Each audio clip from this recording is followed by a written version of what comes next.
Oke, kita mulai dengan skill yang 8 ya. Yang pertama kali kita bisa lakukan pada saat mengerjakan yang bagian vocabulary ini, find definition from the structural clues. Structural clues ini yang seperti apa ya maksudnya gitu ya.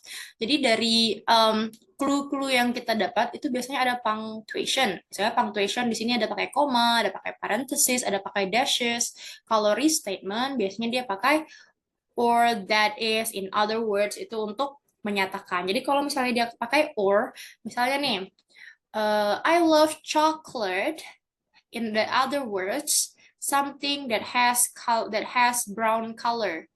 Berarti coklat itu adalah sesuatu yang berwarna coklat, berwarna brown tadi ya. Jadi yang sesuatu yang berwarna brown itu merujuk kepada si coklat tadi. Terus kalau example such as itu bisa kita lihat tuh, misalnya nih, I love I love dessert misalnya. I love dessert. I love dessert such as chocolate, milk tea, and pudding.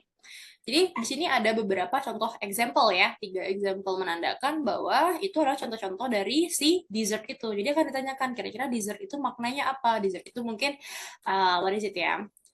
Sweet food misalnya kayak gitu ya untuk meaningnya si dessert itu. Jadi bisa dilihat dari for example. Oke, seperti itu. Alright, sekarang kita lihat yang ada di sini. Kita contoh ya. Ya. Di sini ada kata supernova inline one ya, supernova inline one. Kira-kira di mana teman-teman bisa mendapatkan jawaban supernova tersebut? Kira-kira supernova ini apa ya?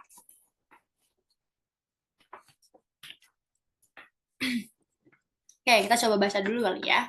Coba Kak Raniah Deswita, boleh tolong baca di line yang line 1. Berarti dari supernova yang di sini tulisannya, dari sini sampai ke sini deh, exhausted. Boleh tolong dibaca Kak Raniah Deswita. Like this. Mhm. A supernova occurs when all of the hydrogen in the core of a huge star is transformed into iron and exploded. All stars die after their nuclear fuel has been exhausted. Oke, thank you Kak Rania.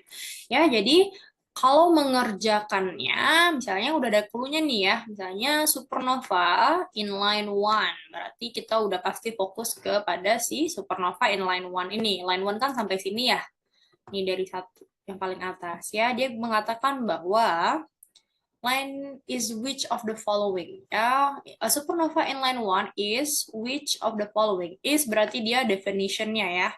Berarti dia adalah definisi dari si supernova tersebut. Dan di sini sudah dijelaskan bahwa supernova occurs when all of the hydrogen in the core of huge star is transformed to iron. Nah, kalau dari situ kita bisa lihat di sini ada kata apa nih? When all the hydrogen in the core of huge star is transformed to iron and explodes. Ada kata explodes di sini. Artinya dia akan meledak ya, dia akan meledak. Kira-kira mana yang paling benar dari A, B, C, D ini ya? The iron component of a star. Apakah supernova ini adalah komponen iron itu? Tidak ya, jadi dia ditransformasikan kepada si iron ini. Tapi dia bukan iron ya. The core of a star. Di sini ada, oke, ini ada teks, ada chat. Miss, iya betul ya. Oke.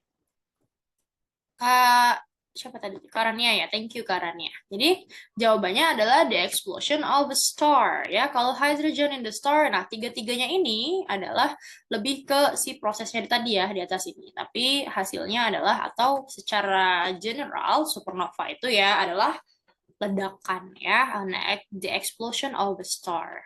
Jadi bintang itu meledak ya.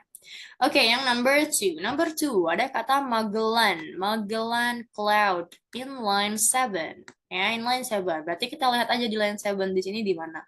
1, 5, 6, dan 7. Ya, berarti ada di sini nih. The Magellan Cloud. Yes. Every 100 years in any galaxy, and in 1987, the supernova that could be seen by naked eye occurred in the Magellan Cloud. Jadi dia nampak atau terlihat di Magellan Cloud.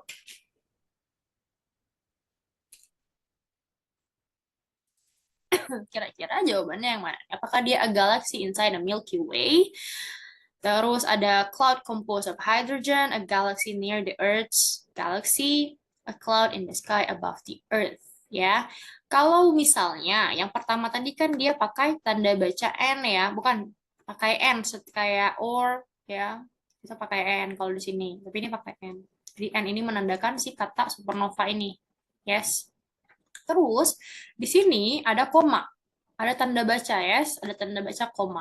Nah, Magellan Cloud ini akan dijelaskan di setelah komanya. Nah, jadi setelah komanya ada kata a galaxy close to the Milky Way.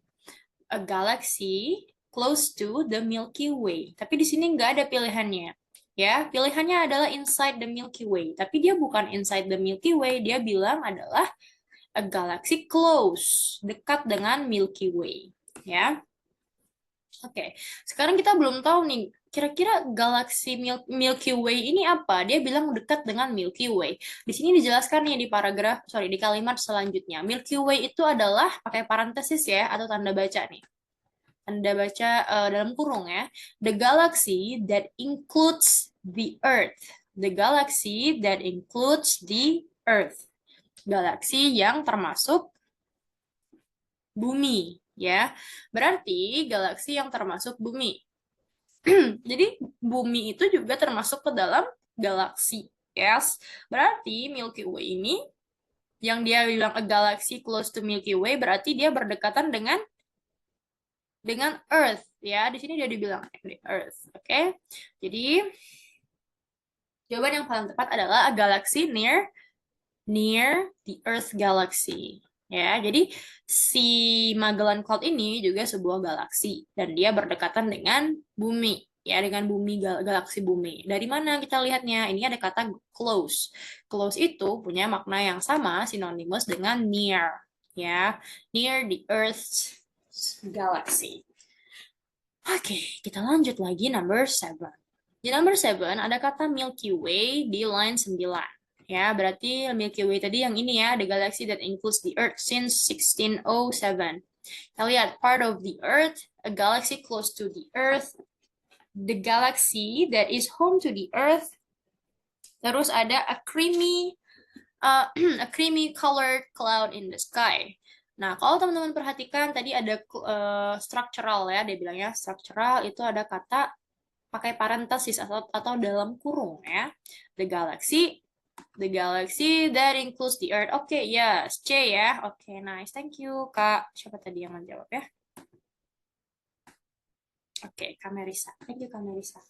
Alright, yang number 8. Yang number 8, phenomenon. Phenomenon. Di line 12. 10, 11, 12. Ini adalah phenomenon. Kalau kita lihat di sini ada tanda baca ya. Tanda baca ini menandakan bahwa kalimat selanjutnya ini adalah maknanya si phenomenon ya. Phenomenon. Many people believe that it meant that the world was coming to an end. Many people believe, orang-orang percaya, tapi padahal ada kata misunderstood di situ. Misunderstood phenomenon. Many people believed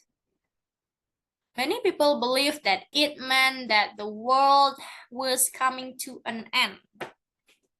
Berarti ada kata misunderstood. Misunderstood berarti ketidakpahaman terhadap sebuah fenomenon. Fenomenon itu apa? Adalah sebuah hal yang terjadi, ya.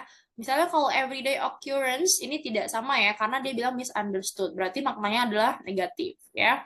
Misunderstood event. Event ini artinya apa dong? Perayaan ya, atau penghelatan ya. Common belief juga nggak bisa ke fenomenon, karena fenomenon ini sesuatu yang terjadi, bukan sesuatu yang dipercayai. That's why the answer is D, unusual occurrence ya. Jadi occurrence itu adalah si fenomenon ini, sedangkan si misunderstood-nya lebih lengkapnya itu unusual occurrence ya. Oke, seperti itu. Apakah ada pertanyaan? Oke, kalau belum ada pertanyaan, I'm gonna go to the next slide, and then I'm gonna need you to try to do it by yourself. Ingat, clue-nya adalah kita menggunakan type of clues-nya, ya. Jadi ada pakai koma, ada structural clues ya. Ada koma, parenthesis, ada dashes, ada or, that is, in other words, dan I and E ini artinya adalah apa ini ya? Restatement ya. Terus ada such as, ada for example sama EG. EG itu sama dengan example. Oke, boleh dikerjain yang ini ya. Probably the most recognized board game.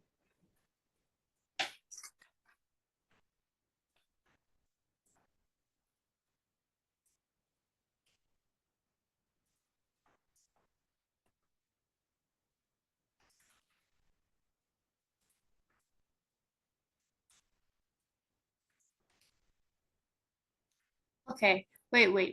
Ini nanti aja deh dikerjain ya.